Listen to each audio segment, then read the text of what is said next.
In today's video, we're gonna cover lies. Well, not lies, but 5 common things that candidates say to recruiters that aren't true. We're gonna cover each one of these topics, what they are, why they're said, and I'm gonna tell you what you should say instead. Let's go. Hey everybody, my name is Ben White with Ben Talks Talent. I've got 11 years experience in recruiting, interviewing, talent acquisition, hiring, and I am passionate about using my experience to help you become the best candidate, land your next job, and maximize every single move from a financial and career perspective. In today's video, we're gonna talk about 5 common things that people say to recruiters that aren't really true. We're gonna talk about each one, why people say it, and what you can say instead that's gonna make a lot more sense and actually help you as a candidate.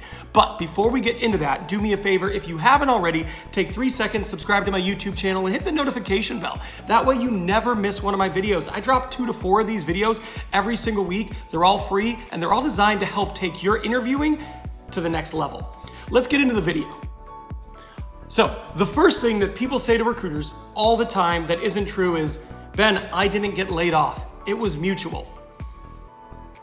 The reality here is this isn't a rom-com. People don't walk up to each other at the same time and say the exact same thing. That's never how it happens. You may have wanted to leave a company, and they may have wanted you to leave the company, but it never happens at the exact same time.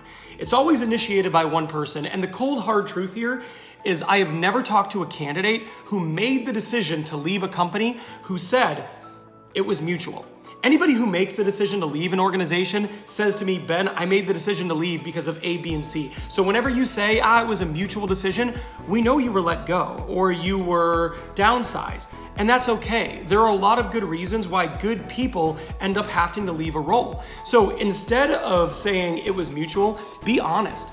The next thing the candidates say to me that I never believe is, hey, Ben, for me, it is not about the money. Okay, cool.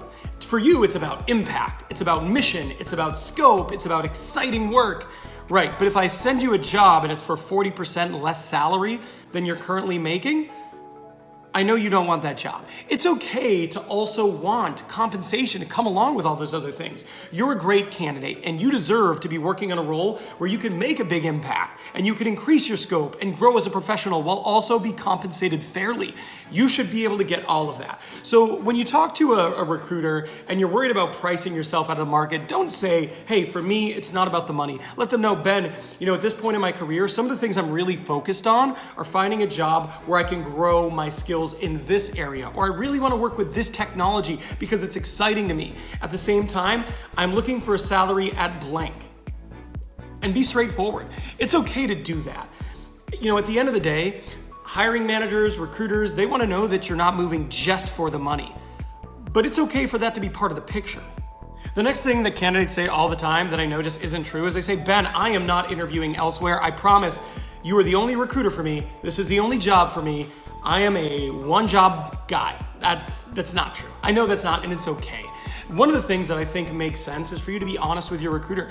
Let them know if they reach out to you and you're interviewing with 1 or 2 other roles, you can tell them, look, Ben, the reality is I'm really interested in this role, but I want to be honest with you, I am interviewing elsewhere. So I will let you know if I feel like I'm getting close to an offer with one of these other companies. That way we can accelerate the process. The reality is it behooves everyone to have all this information. Your recruiter wants to know so that if you are getting close to an offer, they can tell their client, hey, Ben is getting close to an offer, we better hurry up. And you should want them to know because you want them to be able to help and assist in that way. When candidates tell me, Ben, I am not interviewing anywhere else, this is the only job, sometimes it's true, but I just tend to never believe them. And it's okay, because I know when I'm interviewing, I'm probably interviewing at multiple places. So if you're interviewing multiple places and your recruiter asks, hey Ben, how does this compare to the other places you're currently interviewing? Let them know, be honest. It benefits everybody. The next lie I have been told, and it doesn't work at all, is a candidate gets an offer and they go, Ben, I'm excited about the offer, but I'd like a week. I'd like a whole week to decide if I want to accept it or not accept it. I already know what's happening. If you say that very thing to me, I know you are going to turn down the offer. Having dealt with it before, I know what's coming. You are probably taking time to bring this to your current employer and get a counteroffer, or you've got another opportunity and you want to see that through. You feel like you're close to getting an opportunity you're more excited about, but you don't want this one to go away. So you tell me, Ben, I just need a week. Just know that every time you do that, the recruiter knows you're probably gonna turn down the offer and they know you probably have another offer coming. At this point, what's better than saying that is to say, look, Ben, I wanna be honest with you. I've got another offer that I think I'm more interested in. I appreciate them extending me this offer, but here's where it falls short.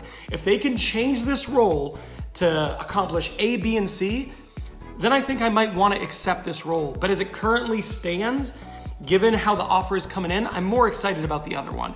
They may not be able to make those changes, but if you say, give me a week just so you can accept the other offer, you have a 0% chance of this company doing anything to make the offer more attractive. It's certainly worth having the conversation. The last thing that people say to me all the time that I believe like 0% of the time when they've actually talked to me, maybe we've had a couple conversations, is they say, Ben, I'm not looking for a new role. I'm very happy where I am. But, I could be open to a really fantastic opportunity. What are you doing? Are you trying to establish leverage? Mission accomplished, kind of. But I do get when people say this. The reality is, if you are talking to me, I know there's some interest, right? If I was working my dream job and a recruiter reached out to me, there is nothing they could say to get me on the phone. But if I was open or maybe I was unhappy, I'm gonna take the conversation. So every recruiter assumes if you are talking to them, there's at least one or two things about your current situation that isn't exciting to you. Maybe your boss is a jerk. Maybe you haven't been promoted. Maybe you feel pay is low. Maybe you've just been stagnant and you need a change. Totally. And I understand that people want to say things like, hey Ben, I'm not really looking for a new role. And to be honest, of all the things I've mentioned, I'm okay with this one. I'm okay with you saying that to try to establish leverage and let them know, hey, I'm a happy candidate, I'm passive. Just know that most good recruiters will kind of hear that and go, okay, but why are we really talking? Well, there you have it. Those are the 5 things that I get all the time that, I hear them and I go, okay, but what do you really mean? I hope you take some of the things we talked about in this video and change your approach and kind of, answer the questions or state these phrases differently, because it could have a huge impact on how you're perceived as a candidate and the potential outcome. Good luck in your next interview. You got this.